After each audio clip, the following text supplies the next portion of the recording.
up till just last year.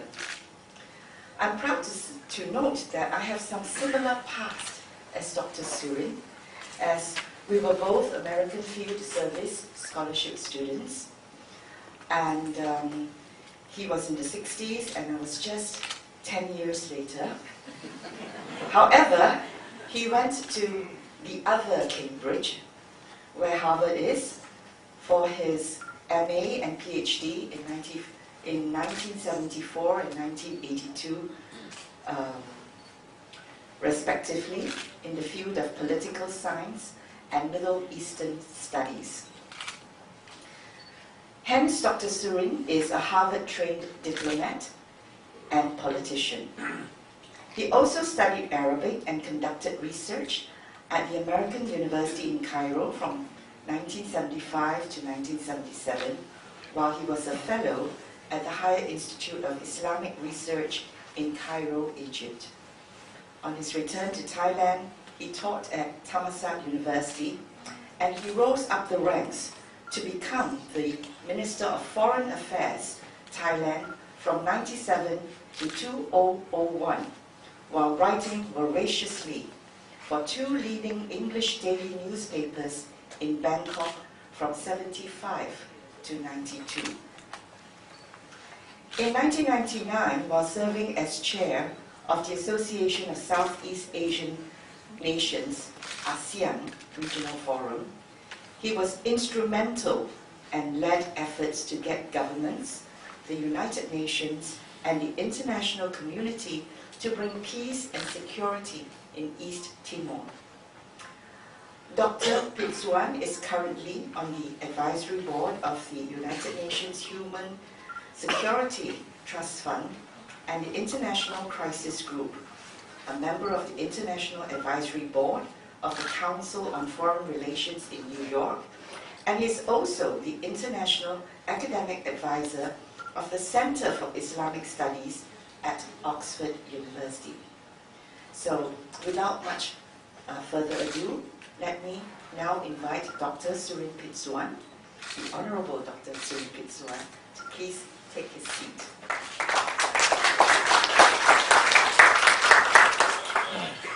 Sit first and then sing. I'm fine.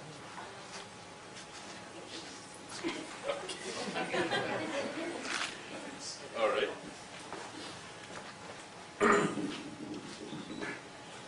Thank you very, very much, Ms. Elizabeth Lee. Assalamu alaikum wa rahmatullahi wa barakatuh. Your Excellencies, Vice Chancellors, Professors, ladies and gentlemen, if you notice, I am an hour early because Yang Muhammad, Datuk Sri Mustafa Muhammad is now engaged in a political ritual called the dissolution of the parliament. I have been through that 7 times in my life, and I know how unsettling the feeling could be. But this is a role that people in the age of ASEAN community, in the age of globalization, will have to assume quite often. And I mean, what you are asking me to do is to deliver a keynote address even before the conference is officially opened. I raise this issue because life in the age of community, ASEAN, and life in the age of globalization will be full of improvisations. You have to be able to adjust, you have to be able to react and improvise constantly. 5 years at ASEAN have brought me to a realization that from now onward, university, schools, teachers have to prepare students, younger generations, for at least 3 or 4 careers in their life. It is no longer true that you first graduate as an accountant and you will continue to be an accountant for the rest of your life. That's not true anymore. It is no longer true that you become a nurse in the beginning and you will remain a nurse until the end of your career. Now there are choices in the new landscape of the economic community of ASEAN, and certainly there is tremendous spectrum, wide spectrum of choices in the global community. So we are talking about preparing our students for the future. We are talking about instilling certain skills that they will be using, they will need for the rest of their life. Less facts, less information, and less memorization. Now, how do you instill that skill of analysis, of integration, of problem solving into the younger generation so that they can live with those skills for the rest of their life, because they will need those skills for the rest of their life in their adjustment, in their improvisation, in their accommodation of all the changes that are inevitably going to take place around them and within their career. So today you are talking about redesigning the relationships for government, business community, and university. You are very ambitious indeed. I don't know, you are talking about the old government or the new government coming in. But this is an issue that every academic community in the world has to face and has to manage. How to synthesize the works and the knowledge and the wisdom of the university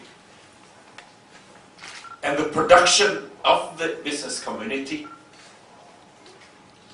and the enabling environment that government must create for the two relationships, for the two entities, university and the business community, to work together in order to bring out the products which we call knowledge that can be applied in the factories, in the business entities that would come out as services for the community, as products for the community. ASEAN is aspiring to integrate all these things. We want to move goods that are being produced in all the 10 countries of ASEAN. We want to open borders and markets for all these goods and all these services: education, health, telecommunication, tourism. All these services must also be allowed to flow cross-border. And in some cases, you don't even have to cross borders to access to services. I use this phone from Bangkok, calling anywhere in the world. Sometimes I have to go through Malaysia, sometimes I have to go through Singapore without knowing it. That's accessibility of services. In health, you can benefit from consultancies of the best surgeons you have here in Kuala Lumpur. And clients can be in Jakarta, clients can be in Bangkok, or clients can be in Manila, asking for help, asking for advice, asking for consultancy from medical university, medical schools in Bangkok. So you access to services without having to move yourself. We would like to help the flow of that access, of that service, and accessibility to that, to those services too. And then the capital will have to go through. The investment will have to go through. Otherwise, there won't be an economic community. So, we are creating a landscape that universities will need to come in and fill the gap. Because the landscape that is being made leveled will not be productive until knowledge comes in, until investment comes in, until innovators come in, until entrepreneurs come in. More and more, jobs in ASEAN need to be created by the people themselves. It used to be that you graduate from universities, you go and find jobs. That's the old model. That's the old setup, old structure. You teach, you help them to become certain professionals. They go out and find jobs in the traditional market. But in the age of the community, in the age of globalization, your students must be able to create their own jobs through their own innovation. How do you get them to have that skill, to have that ability, to have that confidence and expertise, to go out to the landscape and create opportunities and create jobs for themselves? So, what we are trying to do in ASEAN is to make sure that whatever you produce, your brain products, can be taken out into the manufacturing sector, into the factories, out as products, out to the markets in ASEAN and outside of ASEAN.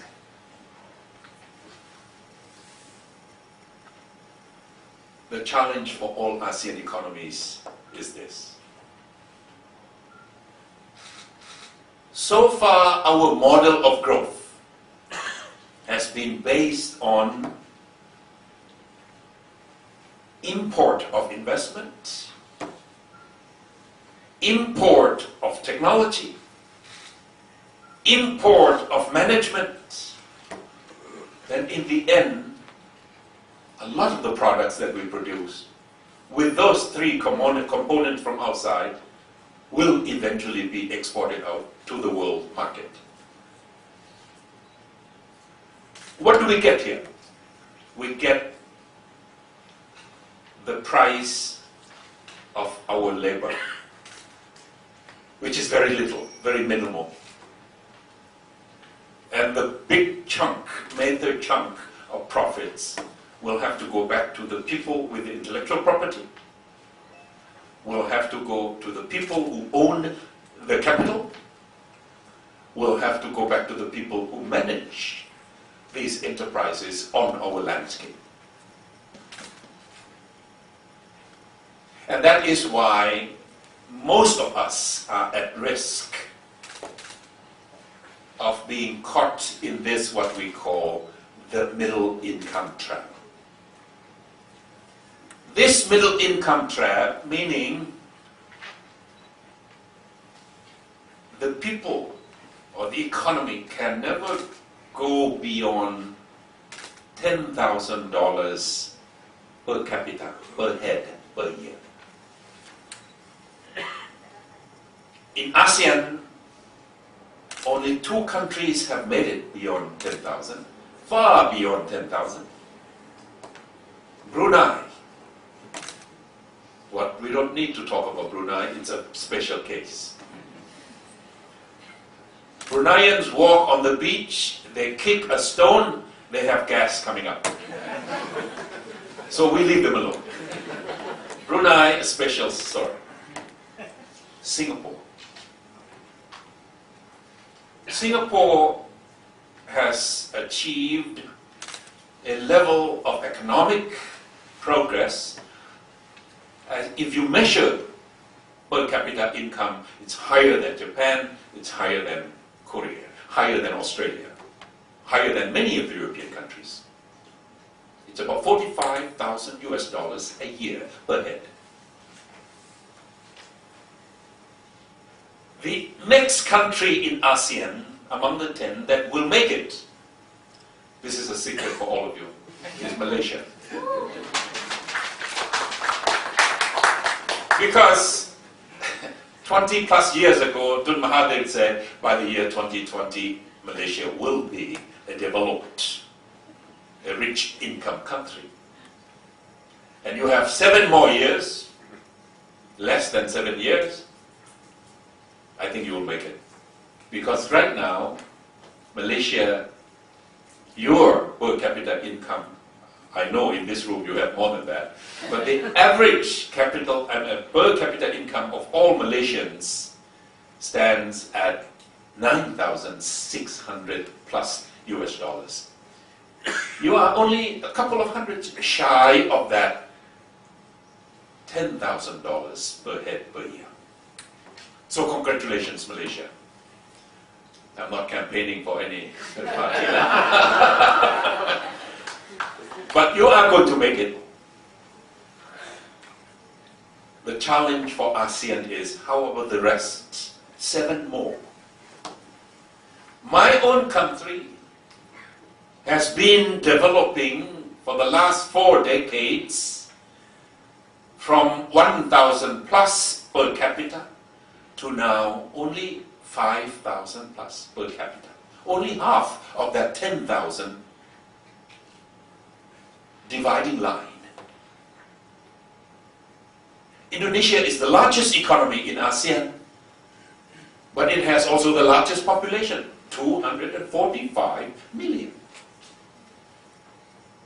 So the per capita income is less than Thailand, but it is the largest. Thailand is the second largest. Now, we are at risk of being caught, 7 of us, in that middle income trap. How to get out of that? Technology, innovation, synergy between and among the universities across the landscape of ASEAN so that we can produce knowledge. Not just graduates, but we produce knowledge. And that knowledge must flow out of our laboratories into the marketplace. The question is, how much do we invest in innovation, in research, in design, in development? I hate to say, the only country that spends enough is the country that doesn't have anything else but the quality of the people. Very small, at the end of this peninsula. Singapore. Singapore is spending about 2.48% of its national budget, not budget, GDP. All the economic growth, productivity of the country, 2.48% spent on research, development, and design. The rest of us, including Malaysia, spends less than 1%. Now, for the countries that have made it, Japan, Korea, South Korea, Sweden, Finland, the US, Germany, the UK, France, for those countries that have made it, in this knowledge economy, they spent no less than 2-3% of their GDP in research, in development, in design. So the government needs to make that decision.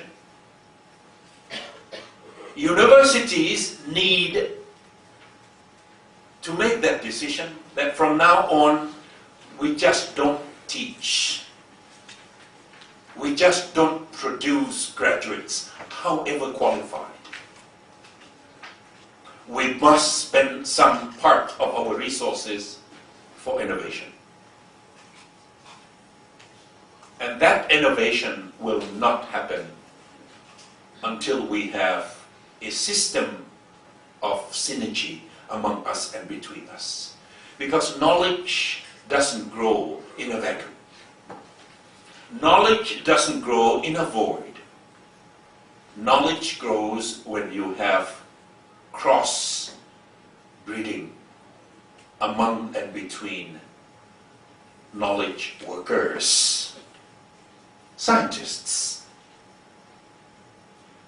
So, Sunway University will have to work with University of Utara, will have to work with Prince of Songkhla University, will have to work with University of the Philippines, will have to work with University of Indonesia, and the rest. We have to look at ASEAN as an expanded landscape, much like the entire European continent, where centers of excellence in science, in technology, in innovation could be found in every member state. And you don't have to be strong in everything, but you choose to be strong in the areas that you can be strong in. We are not going to fight with Bangkok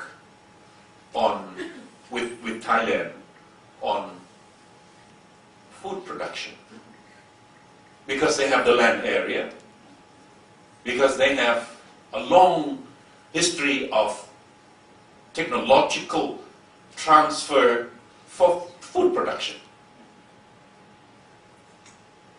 But then again, Thailand is not going to compete, or anybody is going to compete with Malaysia for palm oil production.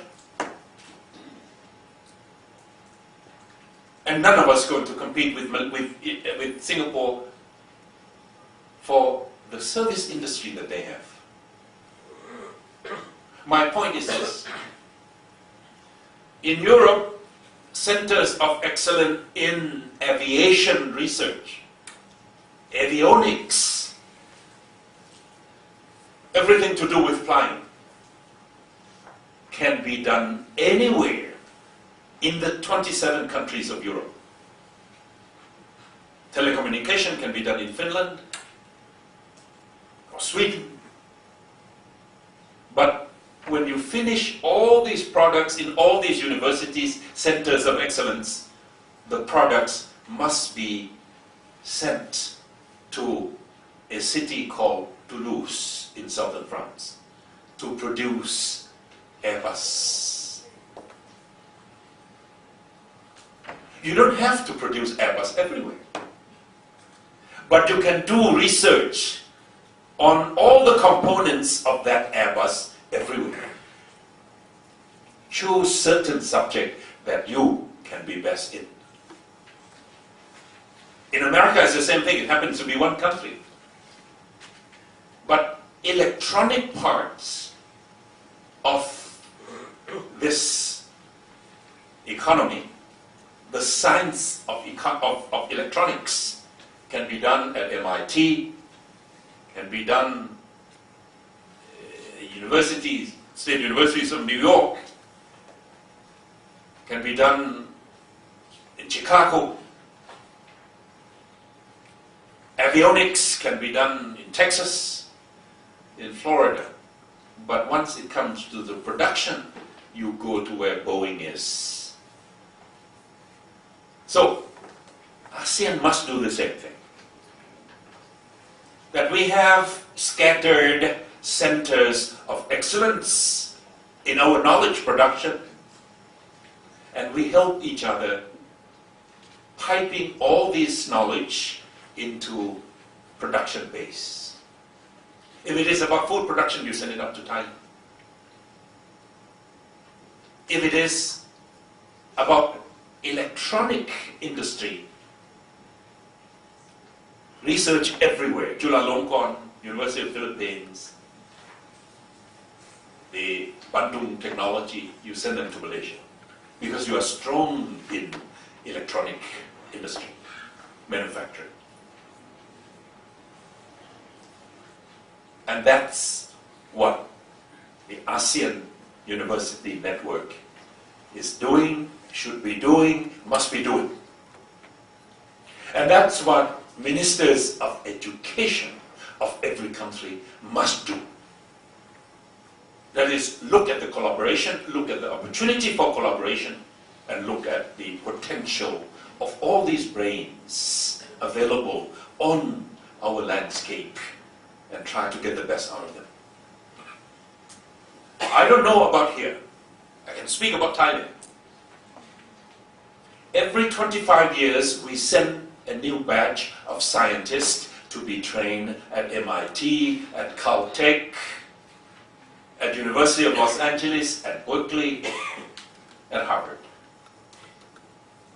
Why every 25 years? Because when they come back, we put them into the classroom to teach.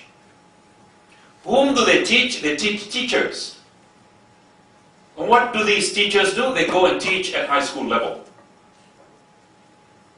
There is no opportunity for them to grow their own knowledge, to incubate their own innovation. Teach, teach, teach. Nothing wrong with teach, but you will be intellectual property dependent forever into the future. Because we don't produce our own intellectual property. So, what we need to do is to make sure that we have laboratories as well as the classrooms. That our teachers, our professors, and our students will do research as much as doing the knowledge, learning. We must produce science, technology, and knowledge, and intellectual properties as much as we do the transmission of knowledge in the classrooms. And once we have the knowledge and the lab, we need another modem to speak the computer language. We need a transmission gadget so that the knowledge produced in the laboratories can be nurtured, can be embellished, so that the industry and the business can pick them up and put them through their production line, their own factories, coming out as products at the end of the process for actual marketing and consumption to generate more growth in our economy. Now, that transmission gadget, that modem, has to be very, very effective. Managing the products of research, innovation, into the marketplace. In the US, there are a lot of these things.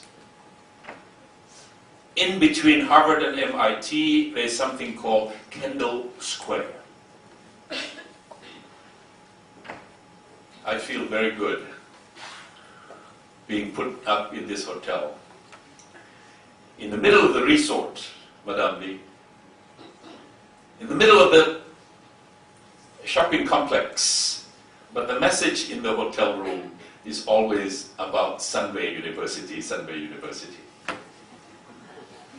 And Mr. Jeffrey Chia himself, I've been listening over and over in the past 10 hours, that I'm very much inspired by John Harvard, whom 300 plus years ago produce Harvard University, which is now blah, blah, blah, blah. If it were other hotel, it would have been, what's the casino you have, massage parlor you have, and the shopping centers you have. Here, you choose, or at least the management choose to talk about Sunway University over and over and over. I'm very impressed. But here is the trick. Every university system must create that transmission line from the products of the laboratories of that university or of a collection of universities, Harvard, MIT, Kendall Square. And the business there is doing nothing except trying to make sense of what the professor of physics have done with his students, research on this little thing, and how it can be turned into applicable technology. And you see a sprawling high-rise in this thing called Kendall Square. And the business is transmission of knowledge from Harvard, from MIT laboratories into the industry. In the Northeast, out to Chicago, out to the South, out to the West, the whole 50 states benefit from this little gadget. We don't have that. I don't know if you have it in Malaysia, certainly not in Thailand, and not enough here in ASEAN to make or to market knowledge. Simple as that. To market knowledge, to package that knowledge into something that is sellable, that has economic values right away, rather than having that big volume of research gathering dust on the shelf in the library. That tends to be the case. We need to manage our knowledge and do it well. Japan, Germany, Europe are doing the same thing. Korea are doing the same thing. China is now doing the same thing. For ASEAN not to be caught in that middle income trap, we have to do the same thing. Yeah? Now, business, university, government. That's one of my expertise too. Government usually has a very short span for their interest. They react to pressure today, not the future. And oftentimes, Ministry of Education has the most chunk of the budget. Not the most, the largest chunk of the budget. And that's what attracts politicians and political parties. We want to go and manage Ministry of Education because it has the largest budget. Because it has the popular base. Hundreds and hundreds of thousands of teachers, of parents, of students.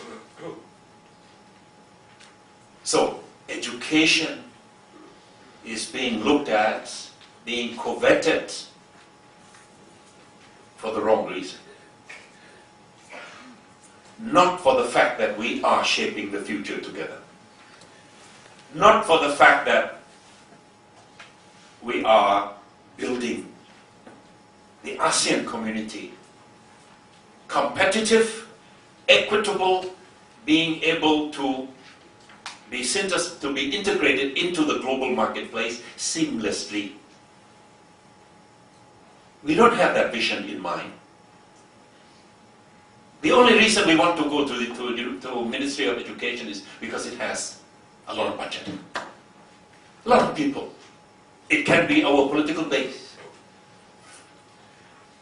Well, ASEAN member states, I'm saying all this because I have left that position behind. ASEAN member states have to make that mental shift that from now on, education is our first priority, the first on our agenda. Because we can't prepare our younger generation for competition in the future. For the 3 or 4 careers that they will have, they open to them but unable to take because they are not prepared. Because the information that we put in them are the information that will be either old or will be able to be retrieved from this gadget anytime, whatever you want. You want any statistics, you want any quotation, you want any facts, they're all in here. Our children, our younger generation must be trained to think, to analyze, to solve problems. But politicians, and I'm glad I'm speaking in before Dr. Mustafa, he's a good friend. I work with him closely, Minister of Economy. But he too has to struggle against this.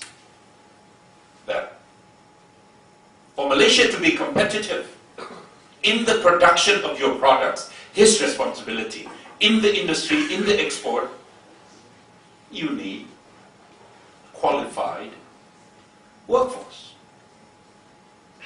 You don't want to import the technology from outside forever. You want to be able to do homegrown, or to use homegrown technology and science here, so that Malaysia can be competitive in the production, in the export, in the industry. Dr. Mustafa is in charge of that. So, what we need to do is to make also that mental shift, that education is the first agenda of every family in ASEAN, all across. It's nothing more important than the future of the children. In Thailand again, a lot of government officials are taking the option of what they call early retirement. 55, you said enough.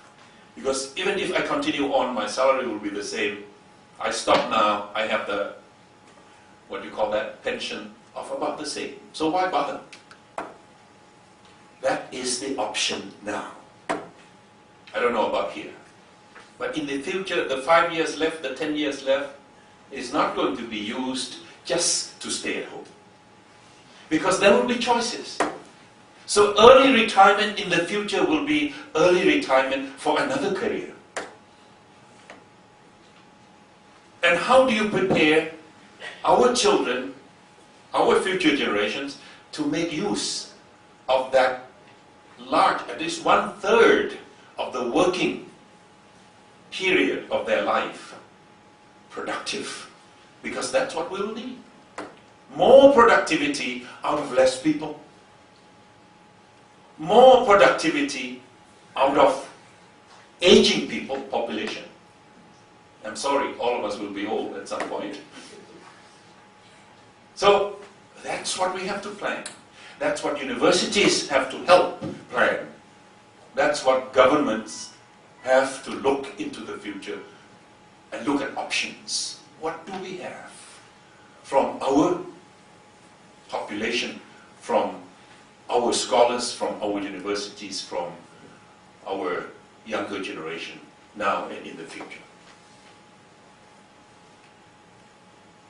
And here is my last message. How are you going to help students to think, to analyze, to integrate information, and to be able to solve problems?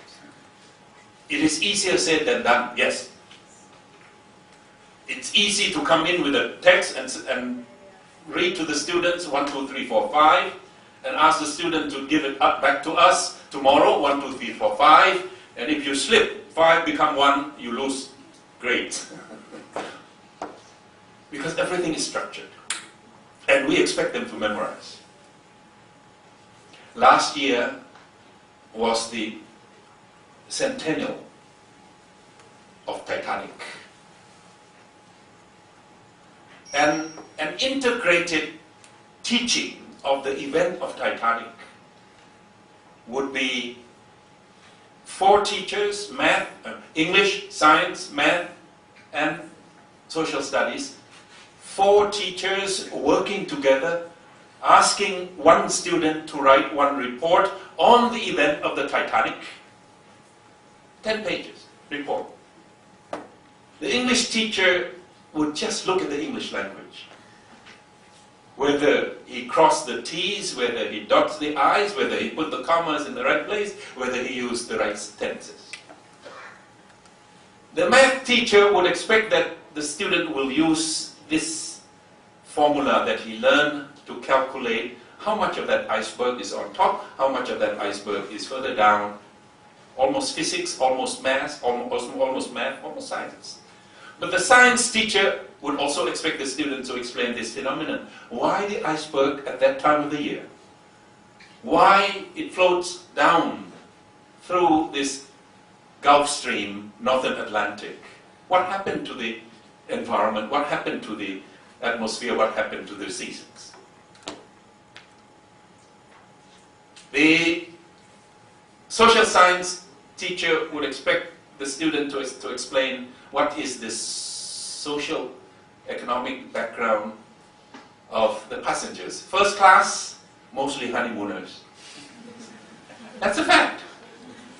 But if you don't ask, the students won't do the research and won't analyze.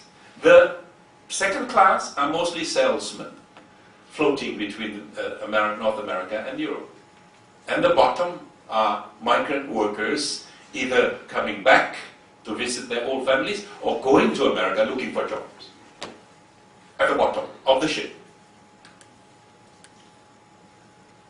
What would be the way we teach? In traditional schools in ASEAN, we will ask multiple choices.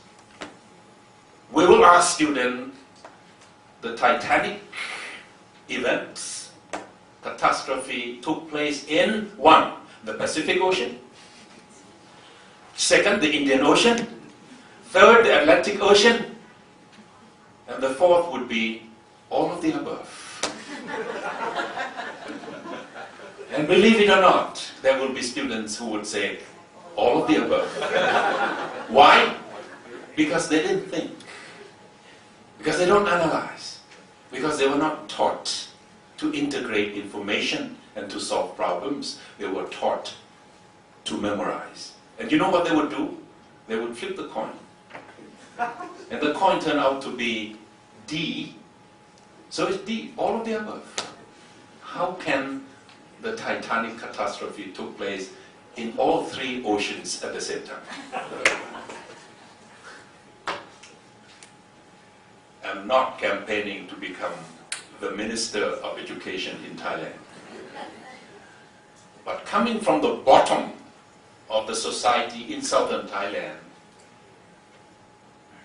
and got the education at Harvard, I know what it takes to change the educational system. Unless we do that, unless we put the universities together, unless we change the mindset of our educators and our policymakers, ASEAN will be at risk of that middle income trap. Because our universities and our great scholars are not producing what they should be producing, not graduates, but knowledge. I wish your deliberations in the next few days successful, and please help ASEAN find its way out on this issue of university collaboration, designing the relationship between university, business, and government. I will be waiting for the result of your deliberation. Thank you very much. Wassalamu alaikum wa rahmatullahi wa barakatuh. Thank you very much, His Excellency, for the very inspiring and informative speech.